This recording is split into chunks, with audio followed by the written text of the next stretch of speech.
인생을 살다 보면 뭔가를 새롭게 시작할 때가 있습니다. 처음일 수도 있고 다른 것을 하다가 또 방향을 전환해서 새롭게 시작할 때가 있습니다. 그럴 때 어떤 좀 불안한 마음도 있고 초조한 마음도 있고 심지어 두려움도 있긴 하지만 그래도 하고 싶은 일을 하기 때문에 기대도 있고 또 즐거움도 있습니다. 우리가 이럴 때를 가리켜서 만감이 교차한다 이렇게 말을 합니다. 꺼주시면 좋겠어요. 그래서 어느 정도 그 일이 손에 있고 또 수입도 괜찮아지면 즐거움이 더 커지고 이 일을 참 잘 시작했다 이렇게 생각을 합니다. 너무너무 좋은데 희한하게 시간이 좀 흐르게 되면 그것도 이내 식상해지고 맙니다. 그리고는 뭐 다른 일을 할 수 없으면 그냥 그 일을 계속하고 그렇지 않으면 또 다른 일로 바꾸게 되는 그런 일들을 종종 보게 됩니다. 왜 그럴까요? 여러 가지 이유가 있겠지만 그 중에 하나가 초심을 잃어버려서 그러지 않을까. 그러다 보니까 감사도 잃어버리고 재미도 잃어버리고 또 즐거움도 상실한 상황이 되지 않을까 하는 생각을 해봅니다. 우리는 인생을 여러 가지 목표를 두고 달려갑니다. 저는 이랬으면 좋겠어요. 적어도 내 인생은 즐거웠으면 좋겠다. 별로 즐겁고 싶지 않으세요? 즐거웠으면 좋겠어요. 그러면 즐거우려면 어떻게 해야 될까? 즐거운 인생길이 뭘까? 오늘 이 본문의 말씀을 통해서 그 의미를 깨닫는, 그 비결을 깨닫는 여러분 되시기를 주의 이름으로 축복합니다. 우리 1절에 이렇게 시작해요. 어떻게 사는 것이 즐거운 인생일까? 내 아들아 시작합니다. 내 아들아, 우리를 가리키죠. 뭘 좀 안 잊어버렸으면 좋겠다. 뭘 좀 지켰으면 좋겠다 라고 하는 당부를 먼저 합니다. 첫 번째로 나의 법을 잊어버리지 말라. 나의 법. 우리 법 얼마나 많이 있어요. 그래서 특별히 우리가 부모들 입장에서 자식들에게 이것만큼은 좀 알려줬으면 좋겠다라고 하는 세상의 수많은 법들 가운데 정말 중요시 여기는 그것. 어찌 보면 아마 지금은 별로 잘 말 안 하지만 옛날로 말한다면 가훈 같은 것일 거예요. 그리고 그 아버지의 어떤 지론일 거예요. 그걸 늘 얘기하는데 그걸 잊어버리지 말라는 거예요. 다가 아니라 몇 가지 있을 거예요. 저도 그걸 못 지키고 살고 있는데요. 우리 아버지는 늘 그런 말씀하셨어요. 두 가지를 얘기했는데 어디 가서 내가 뭘 할 때 나쁜 짓을 할 때 저는 네 집 자식이야 이런 소리 듣지 말라. 그 나를 생각하는 거예요? 본인을 생각하는 거예요? 본인 생각하는 거지. 나 욕먹이지 말라 그거야. 나 어디 가서 나 욕먹이지 않게 살아라 이러와 그렇게 말씀하셨어요. 두 번째는 왜냐면 어디 가서 좋은 사람은 못 듣더라도 저놈 참 나쁜 놈이네 그 소리는 안 듣고 살아라 이런 말씀을 늘 하셨어요. 두 가지가 늘 저한테 평생 사시면서 아버님의 당부였어요. 그리고 마지막은 뭐겠어요? 우리 떠나더라도 형제간에 오해하고 살아라. 늘 그 세 가지를 항상 아버지가 노래처럼 말씀을 하셨어요. 여러분들은 여러분들의 부모님 말씀에 어떤 것이 기억이 나세요? 우리 아버지는 아무 말씀도 안 하셨어요. 그렇습니까? 뭔가 잊어버리지 말라는 그 외에도 얼마나 많은 말씀을 하셨겠어요. 그런데 제가 기억하는 아버지가 늘 얼굴 볼 때마다 당부하셨던 그 내용 그 세 가지는 늘 제가 기억합니다. 그것 여러분들도 여러분 자녀들을 위해서 뭐라고 말씀하셨으면 좋겠어요? 오늘 하나님이 말씀하십니다. 나의 법을 잊어버리지 마라. 우리 613가지 율법을 얘기하고 얘기 많이 하잖아요. 그런데 성경을 쫙 압축하면 우리 여러분 CD 말하는 컴팩트 디스크라고 하는데 컴팩트 이렇게 압축하면 뭐가 나온다 그래요? 하나님의 법이 나오죠. 하나님의 법이 두 가지가 나오는데 하나는 1번 하나님 사랑, 2번 이웃 사랑. 그것도 묶으면 사랑이지. 꽉 짜면 뭐가 나온대요? 사랑이라고 하는 것이 나온다는 거라. 그러니까 다른 거 다 할 것 없이 하나님 사랑해야 되겠구만. 사람 사랑해야 되겠구만. 그게 하나님의 법이라노만 이걸로 한다는 거죠. 이것을 뭐 하지 말라? 잊어버리지 말라는 거예요. 잊어버리지 말라. 그리고 그것을 어떻게 지키라고요? 그냥 안 하면 혼나니까 겉으로가 아니라 무엇으로?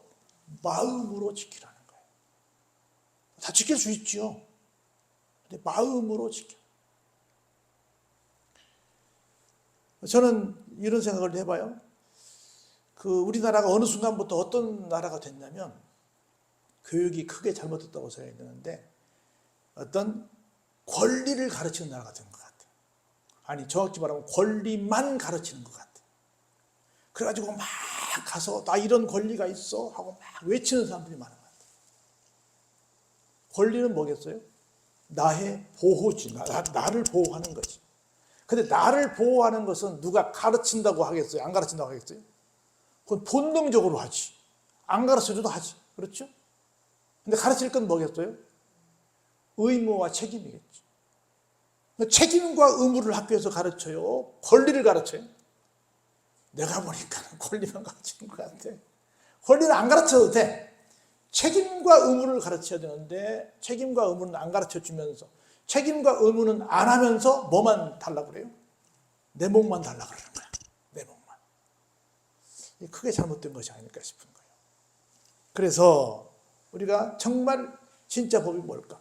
사랑이라고 하고 성경을 짜면 사랑이 나온다 그랬는데 사랑은 미안하지만 나를 위함이에요? 상대방을 위함이에요? 책임과 의무 쪽이에요? 권리 쪽이에요? 책임과 의무 쪽이죠. 그렇지 않겠어요? 그래서 그런 삶을 살기 위해 사는 비결은 뭐다? 하나님의 말씀에 있다는 거예요. 1994년에요. 기독교 선교팀이 성경을 나눠주려고 러시아의 스타브로폴이라고 하는 지역을 방문했어요. 가서 보니까 오래된 창고가 하나 있었는데 1930년대에 강제 노동 수용소로 써던 그런 건물이었어요. 그런데 거기에 치우기 위해서 청소팀들이 갔는데 일당쟁이 하루 품삯을 벌려는 한 젊은이가 갔는데 무신론자 학생이었어요. 지금으로 말하면 알바를 간 거죠. 가다가 교회도 안 다니는 친구인데 슬쩍 성경 한 권을 훔쳤어요. 그래서 그래 어차피 넓으로 지금 치우는 건데 그냥 버릴 건데 도둑이라고 말할 수는 없지. 더군다나 성경책을 갖는다는데 하고는 그냥 그런가 보다 했어요. 저쪽에 다 일을 해야 되는데 이 친구가 안 오고 울고 있는 거야. 왜 그런가 가서 봤더니 그 성경책을 붙들고 울고 있는 거예요. 성경책을 읽어서 감동을 받았나? 그건 아니야. 거기 보니까 우리는 보통 뭘 가지면 이게 누구 거지 하고 보잖아요. 근데 보니까 거기 서명이 하나 있는데 자기 할머니 거예요. 자기 할머니가 예수 믿는다고 끌려와가지고 거기 와서 고생하시다가 돌아가신 거라. 근데 그 책을 우연치 않게 그 많은 책 중에서 딱 집은 게 자기 할머니 책을 집었네. 맞아. 그러고 보니 나는 교회를 안 나가고 맨날 종만 쓰겠지만 옛날 생각해보니까 우리 할머니는 그렇게 사셨어. 우리 할머니는 기도했어. 우리 할머니 뭐 했어. 할머니에 대한 추억이 막 떠오르는 거야. 우리 아이들에게 할머니에 대한 추억이 많잖아요. 그래서 그걸 보면서 여러 가지 그야말로 만감의 교체야 해서 물었어요.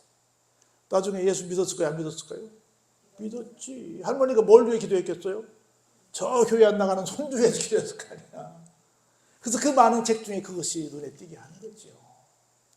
이처럼 가장 소중한 게 뭘까? 인생에서 가장 소중한 것은 성경이다.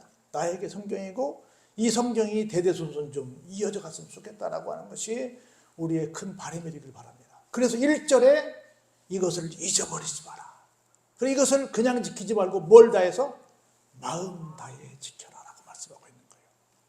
그러면 어떻게 된대요? 장수한대요. 그런데 장수만 하면 별로 좋지 않습니다. 지금 죄송하지만 시설에 장수하시는 분들 많이 계신데 행복해요? 안 행복한 분들 많이 계십니다. 장수하되 비결이 하나 있어요. 어떤 게 장수하는 거냐? 어떻게 좋은 장수냐? 뭐요? 많은 해를 누리는 겁니다. 그리고 거기에 뭐가 보태져야 돼요? 평강이 보태져야 합니다. 나에게 주어진 내가 갖고 있는 모든 것들을 뭐 해요? 누리면서 장수해야지. 그냥 누워서 장수하면 되겠어요. 그리고 내가 갖고 있는데 평강이 없으면 그냥 오래만 살면 그게 복이겠어요? 아니죠. 평강해야지. 할렐루야? 평강해야지. 평강하면서 내가 갖고 있는 걸 크든 작든 간에 그걸 누리면서 장수해야지. 그냥 숨만 붙어 있어. 그건 복이 아니죠. 그리고 나보다 막 자식들이 먼저 막 가. 그게 무슨 복이겠어요. 다 누려야지. 한번 해볼까요? 누립시다. 여러분 갖고 계신 거 누리세요. 아끼다가 뭐 된다 그러잖아요. 아끼지 마시고 뭐 하자? 누리자. 지금 힘 있을 때 막 누리시기 바랍니다. 할렐루야. 누리세요. 그러면 어떻게 하면 그렇게 정말로 우리가 즐거움이 보장되는 그런 삶, 평강이 보장되는 삶, 그런 누리는 삶, 장수하는 삶을 살 수 있을까? 그 비결을 3절에서 이렇게 말씀해요. 첫 번째로 역시 떠나지 말게 하래.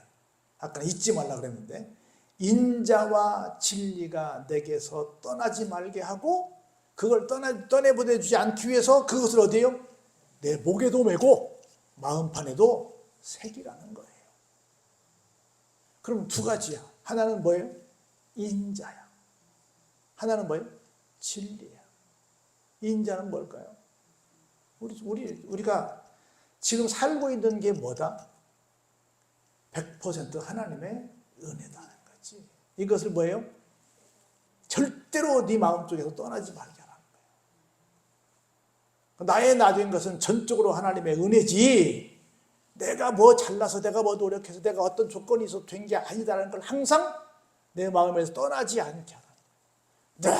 늘 감사하라는 거예요. 부모님의 은혜, 또 주변 성도님들의 은혜, 주변 이웃의 은혜, 모든 사람들의 은혜. 우리 그 식사 기도할 때마다 그거 하잖아요.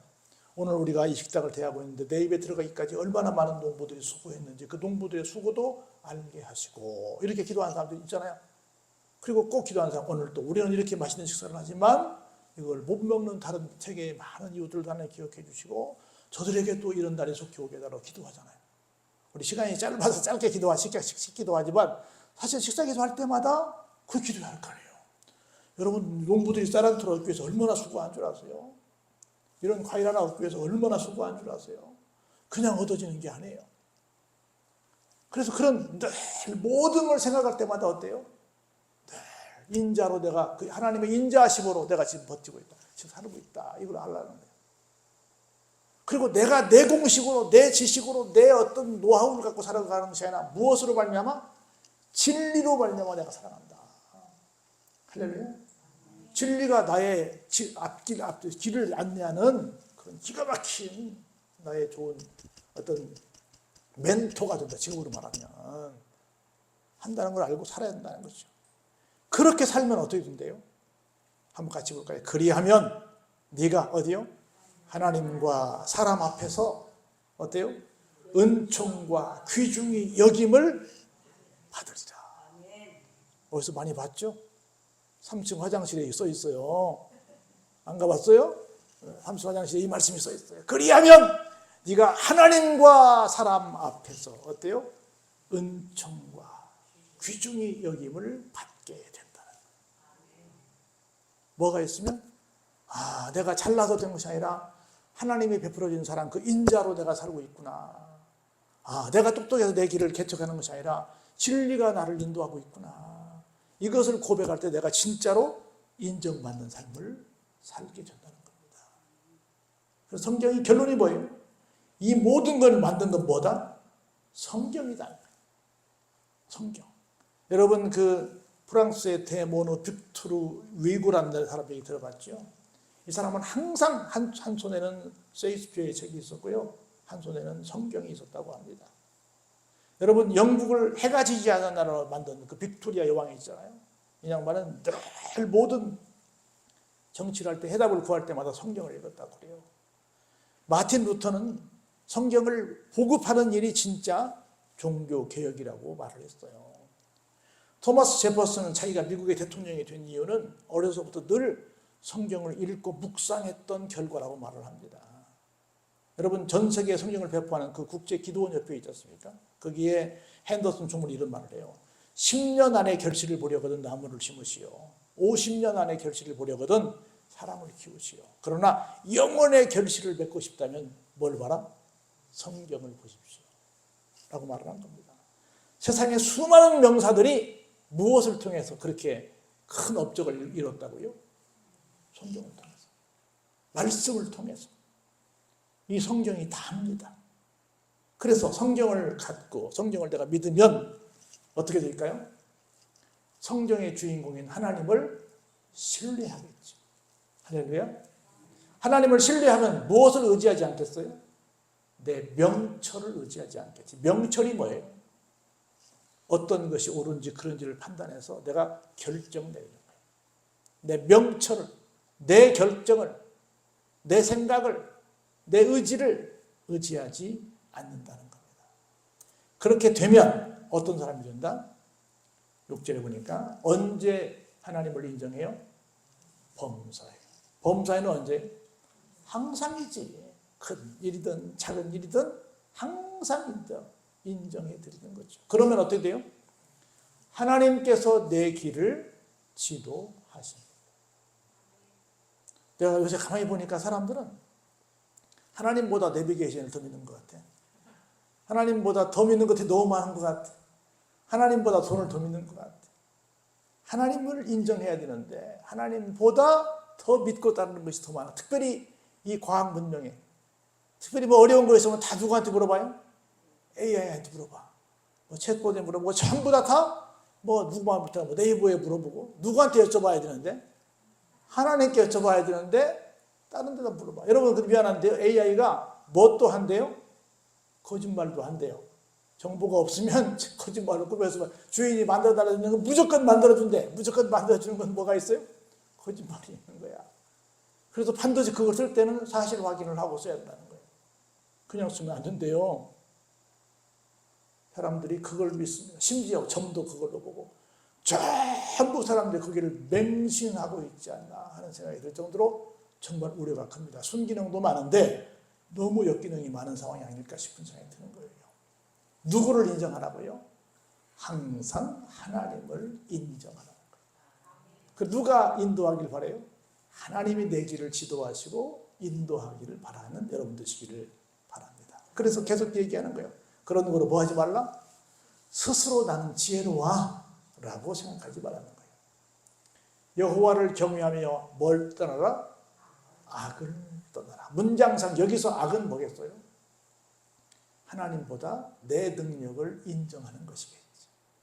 하나님보다 내 스스로 일을 헤쳐나가는 것이고 내 스스로 길을 개척해 나가는 걸 뭐라고 한다? 악이라고 한다. 이 문장 속에서는 그렇다 그 말이에요. 그래서 스스로 어떻게 여기지 말라? 지혜롭게 여기지 말라. 아, 내가 이거 해온 지가 얼만데 뭐 내가 어떻고 저떻고. 지금 미안하지만 우리 방송에 보면 매일 거의 빠지지 않고 나오는 것이 다 안전사고잖아요. 그래서 뭐 사람들 죽었니 뭐 어쩌니 막 그러잖아요. 대부분 뭘까요? 아, 내가 이거 한두 번 해봤어. 아, 이 정도는 괜찮아. 했다가 당하는 경우가 훨씬 더 많을 거라. 만사불여등tun이라고 또 확인하고 또 확인하고 또 안전수칙 또 확인하고 했었으면 혹시 다칠 일이 있을지 모르겠지만 죽지는 않았을 거 아니에요. 근데 이 정도는 괜찮아 하고 갔다가 괜찮은 게 아니라 우리말로 설마가 뭘 잡았어요? 사람을 잡았어요. 계속 뉴스 나오잖아요. 계속. 얼마나 안타까워요. 그래서 항상 어떻게 하지 말라? 나를 스스로 나는 지혜로워, 나는 대단해 라고 생각하지 말라는 거예요. 제가 얘기했잖아요. 내가 한 40년 넘게 여기를 올라오고 있는데요. 올라올 때마다 떨린다. 여러분 보세요. 그렇게 되면 이것이 내 몸에 양약이 되고 내 골수를 어떻게 해요? 윤택하게 한다는 겁니다. 여러분 다산 정약용 잘 아시죠? 이 양반 얘기하면 여러 가지가 있겠지만 그 중에 하나가 뭐 유배를 많이 한 양반이라고 생각할 거 아니에요. 뭐 목민심서부터 해서 우리 중학교 때부터 맨날 누가 쓴 책이 뭐냐 이거 맨날 시험 봤잖아요. 다산 정약용 많이 들어봤죠? 이분이 열심히 읽은 책이 하나 있답니다. 무슨 책을 많이 읽었을 것 같아요? 우리 같으면 성경이라면 좋겠지. 근데 이 당시에는 그런 상황이 아니니까 뭐였냐면 아이들이 읽는 소학책, 우리 소학, 대학, 논어, 맹자 막 그러잖아요. 여러 책들 가운데 그 당시에 유교문화였으니까 그 당시에 읽었던 중에 제일 많이 애들이 읽는 소학을 많이 읽었대요. 아니 대학자가 책도 엄청 많이 쓰고 굉장한 사람인데 어떻게 맨날 애들이 읽는 책을 그렇게 열심히 읽었을까? 왜 그랬을까요? 초심을 버리지 않기 위해서. 저도 맨날 사모님 뭐 갖다 버려요, 버리다 못 버려 하고 있는 것 중에 하나가 뭐냐면 애들 책을 내가 우리 집에 갖고 있어요. 한 번씩 보려고. 나는 그 옛날에 그 지리부도 같은 것도 너무너무 좋고, 옛날에 그 국사책 같은 것도 좋고, 옛날 아이들, 초중고생들이 보던 책들을 보면 너무너무 좋아요. 난 고등학교 때 있었던 책도 내가 안 버리고 갖고 있어요. 그 보는 게 너무너무 좋아. 항상 다산천야유 그랬다는 거야. 애들이 보는 책을 항상 봤대. 왜요? 내가 초심을 잃지 않게. 요한계시록 전반부에 보면 에스더보드 사빌라에서 7개 교회가 나옵니다. 그 중에 첫 번째 교회가 어디 나와요? 에베소 교회가 나와요. 맏형격인 굉장히 처음엔 좋았던 그런 교회였어요. 그래서 굉장히 인정받던 첫 번째 나오니까 굉장한 교회였는데 나중에 책망을 들어요. 뭐 때문에 책망을 들어요? 너희가 첫사랑을 버렸고. 뭘 잃어버렸어요? 초심을 잃어버린 거라. 맏형이고 여러 가지 기대를 가졌던 그런 교회였는데 이제 보니 처음을 버렸구나. 초심을 버렸고. 그게 책망거리가 된 거예요. 그래서 우리가 어떻게 해요? 다시 한번 말씀으로 돌아가서 내가 초심을 버리지 말아야 되겠구나. 우리 제가 늘 하는 얘기지만 교회에서 무슨 프로그램 하잖아요. 뭐 교육 같은 거 하면 내가 볼 때 제일 앞에 장로님들, 권사님들, 안수집사님 이런 분들이 앉으셔야 되는데 이런 분들은 난 다 알아. 뒤에서 심부름하고 안내하고 뭐 먹을 거 챙기고 다 마리아가 되지 않고 뭐가 돼요? 마르다가 돼서 다 왔다 갔다 해. 그리고 젊은 사람들이 들어. 이렇게 하고 있는 사람들이 있어요. 안 됩니다. 항상 내가 와서 초심을 갖는 그런 자세가 필요합니다. 제일 먼저 내가 뛰어와서 하는 거. 그러면서 이런 부탁도 합니다. 볼까요?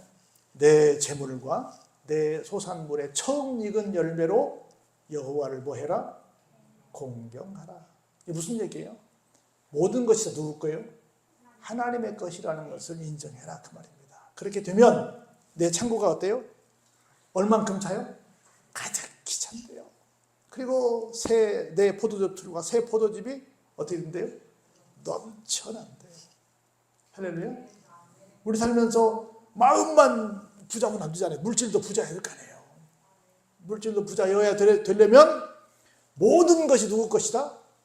하나님의 것이다라는 것을 인정하고 살라는 거예요. 그 다음 중요한 말씀이 이어져요. 아마 지금은 사라진 것 같아요. 우리 교회에는요 여러 가지 법이 있습니다. 그 중에 하나가 뭐냐면 권징이라는 법이 있어요. 권징. 권징은 두 가지 단어가 합성된 건데 하나는 권면이 있어요. 하나는 징계가 있어요. 무슨 말이냐면 누가 잘못했어. 그러면 잘못하자마자 바로 혼냅니까? 아니죠. 뭐 하겠어요? 권면하죠. 지금 보니까 이렇게 실수하셨네. 앞으로는 그러지 마세요. 하고 권면해. 한 번도 하고 두 번도 하고 세 번도 하고 기도해 주면서 권면해요. 그래도 안 듣네? 그럼 뭐 해요? 징계하지. 옛날에 우리 주기철 목사님이나 이런 분들이 목회하시던 때는 권징이 많았대. 어떤 사람을 권징했겠대요? 권징했겠어요? 예배 시간에 졸면 권징했대. 그랬죠? 칼빈은 예배 시간에 졸면 어떻게 했대요? 감옥에 넣었대.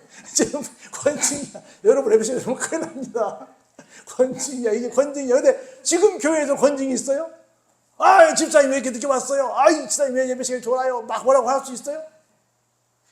그러면 여기만 교회입니까? 하고 막 뭐라고 하겠지. 여기 보세요. 내 아들아 뭐라고? 여호와의 징계를 어떻게? 가볍게 여기지 말라. 그리고 그 꾸지람을 뭐 하지 말라? 싫어하지 말라. 뭐 목사님 칭찬도 아닌데 꾸지람을 뭐 어떻게 해요? 누구한테 뭐라고 한마디만 해봐요. 10마디 100마디 하지. 누구라고 말 못해요? 누구한테 한마디만 해봐. 막 10마디 100마디 하지. 당신은 어땠는데? 막 뭐라 그러죠. 진짜로 크는 사람들은 어떤 사람이냐? 여호와께서 그 사랑하시는 자를 징계하시기를 마치 아비가 그 기뻐하는 아들을 징계함 같이 하시느니라. 할렐루야. 하나님이 기뻐하시는 자만 뭐 한대요? 징계한대요. 징계도 누구만 해요? 받아들일 만한 사람에게 하죠. 그래서 여러분들 지금 우리 모두 다 고하지만 대부분 고하지만 혼낼 어르신이 계신 것을 감사하시기 바랍니다. 혼낼 분이 계시다는 건 감사한 겁니다. 누군가가 나를 혼낸다는 것은 감사하는 거예요. 감사거리입니다. 누가 나한테 지적하고 이렇게 얘기하는 것을 사람이 있다. 누가 나한테 충고한다, 권면한다, 때로는 징계한다 하는 사람이 있다는 것에 대해서 감사하시기 바랍니다. 그래서 볼까요? 지혜를 얻은 자, 명철을 얻은 자는 뭐가 있어요? 복이 있죠. 얼만큼 복인가 볼까요? 14절에 보니까 이는 지혜를 얻는 것이 무엇보다 은보다 낫고 그 이익은 정금보다 낫더라는 거예요. 지혜가 얼마나 크면, 얼마나 이게 좋으면 솔로몬도 뭘 주랴 했을 때 일처번뇌를 드리고 난 다음 뭐라고 했어요? 부귀영화가 아니고 다른 것이 아니고 뭘? 지혜를 달라고 했잖아요. 얼만큼 귀하대요, 지혜는? 진주보다 귀한데 네가 뭔가 사모하는 그 모든 것들보다 뭐 할 수 없다? 비교할 수 없다는 거예요. 비교 불가능하다는 거예요. 이걸 깨닫는 사람이 진짜로 뭐예요? 살아있는 사람. 진짜로 깨어있는 성도예요. 그래서 세상에서 가장 귀한 선물이 뭐냐? 지혜입니다. 그런데 그 지혜는 어디 들어있어요? 여기 들어있죠. 여기 성경에 들어있죠. 성경. 그래서 세상에서 가장 귀한 선물이 뭐다? 성경이다. 성경이라는 거예요. 여기에 뭐가 있어요? 오른손에는 장수가 있고 왼쪽에는 부귀가 있다는 거예요. 결정적인 제가 오늘 제목을 딴 거예요. 그 길에는 뭐가 있습니까? 즐거움이 있고 또 그 지름길은 어때요? 순간순간이 아니라 다 뭐라고요? 평강이라는 거예요. 제가 오늘 여러분께 시작할 때 인생은 즐겁게 살아야 되지 않겠습니까? 즐겁게 사는 길이 뭡니까? 뭐겠습니까? 라고 물었지 않습니까? 여기잖아요. 지혜의 말씀인 성경을 붙들고 갈 때 그 길이 즐거운 길, 평강의 길이 될 줄로 믿습니다. 할렐루야. 그 길을 얻는 자에게, 그 지혜를 얻는 자에게 뭐가 돼요? 잠깐 있다가 도움을 주고 마는 유한한 것이 아니라 영원한 거예요. 생명나무가 된다는 거예요. 그래서 이 지혜를 가진 자가 진짜로 복이 된다는 겁니다. 할렐루야. 한 가지만 얘기하고 마치죠. 한 번은 그 아프가니스탄 산지에 있는 이 화피르 종족이 있었는데요. 이 종족의 한 청년에게 이 선교사님이 가가지고 성경책을 줬어요. 가면 성경책 나눌 거 아니에요. 어느 날 이 사람이 와가지고 성경책을 자기 사장께가 먹었대. 그래가지고 와서 큰 걱정하면서 아이 선교사님 괜히 나한테 성경책 줘가지고 우리 사장께가 이걸 먹는 건 줄 알고 그냥 다 씹어 먹어가지고 걱정입니다. 아 그래? 뭘 걱정이야. 괜찮아. 아깝긴 하지만 내가 또 있으니까 또 줄게. 걱정하지 마. 너무 상심하지 마. 그랬더니 아니에요. 큰 걱정이에요. 아니, 뭐가 걱정인데? 뭐가 걱정이겠어요? 이 개는 사냥개인데 너무너무 사냥을 잘했다는 거야. 근데 성경을 먹어가지고 다시는 성경에서 뭐라 그랬어요? 이제 원수를 사냥하라. 라고 하는 말씀을 먹었기 때문에 이 친구가 토끼를 사냥하겠어요? 뭘 사냥하겠어요? 원수를 사랑하라고 했는데 그래서 다시는 사냥을 못하는 개가 돼서 나는 도대체 성경이 괜히 읽었다고 성교사님 너무 실수하신 거예요 했다고 했다는 겁니다. 사랑하는 성도 여러분, 여러분들은 하나님의 말씀을 이 정도 믿습니까? 개도 성경을 먹으면 사냥개가 사냥 본능을 잃어버린다는 걸 믿고 있습니까? 이렇게 큰 믿음의 사람 봤어요? 하나님의 말씀은 우리 잘 아는 것처럼 살아있고 활력이 있어 좌우에 날선 어떤 금보다도 예리하여 혼과 영과 관절과 골수를 쪼개기까지 한다고. 그래서 사람의 마음과 생각과 뜻을 판단하고 이런 말씀 우리가 기억하잖아요. 다 외면서도 이 청년만큼 그걸 믿고 있어요? 하나님의 말씀을 진짜로 믿으면 우리의 삶은 즐거운 길, 평강의 길이 될 줄로 믿습니다. 할렐루야. 그래서 여러분들이 이 얼마나 좋은 계절이에요. 이제 어제 처서라서 목이 주둥이로 삐뚤어졌다는데 정말 좋은 정금아비의 계절, 아름다운 계절이 왔잖아요. 이 멋진 날 여러분의 삶이 즐겁고 정말 평강의 길을 가려고 한다면 뭘 붙들고 살자? 우리 많은 수식어가 있지만 가을이 무슨 계절이라 그래요? 독서의 계절이라고 그러잖아. 하나님 말씀 붙들고 읽고 묵상하면서 이 말씀 가지고 즐겁고 평강을 보장받는 아름다운 삶을 사시기를 주의 이름으로 축원합니다.